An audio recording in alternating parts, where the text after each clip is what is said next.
Le piquet a été formé et puis les gens sont venus voir et ceux qui étaient un peu hésitants retournent chez eux.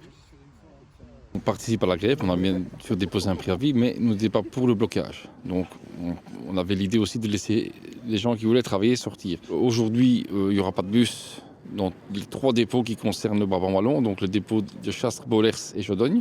Pour demain, ce n'est pas prévu de bloquer, donc il n'y aura pas de blocage. Pour les autres jours, vu que c'est les services publics, même si les chauffeurs ne décident pas de bloquer le dépôt, d'autres services publics peuvent très bien venir former un piquet. Il faut marquer le coup à un moment donné, parce que si on fait grève et qu'il y a quand même des personnes qui vont travailler, au final la grève ne se ressent pas, enfin, je ne pense pas qu'elle se ressent autant que si on fait un blocage d'un jour, déjà d'un jour pour commencer.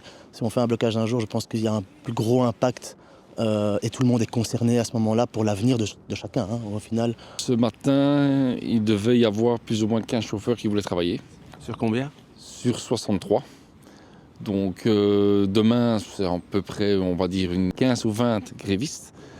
Mercredi, c'est un peu moins. Certains étaient un peu très déçus en venant ce matin, voulaient travailler, ce que je comprends, hein, parce que ça a un impact financier pour certains. Certains ont besoin de boucler leur fin de mois, donc ce n'est pas facile pour tout le monde. Bah, voilà, humainement parlant, on peut le comprendre. Une situation de l'un n'est pas la situation de l'autre. Mais et c'est pour ça que moi, je suis plus dans le fond de... On le fait une fois, mais il ne faut pas non plus que ça perdure parce que le portefeuille de tout le monde est important.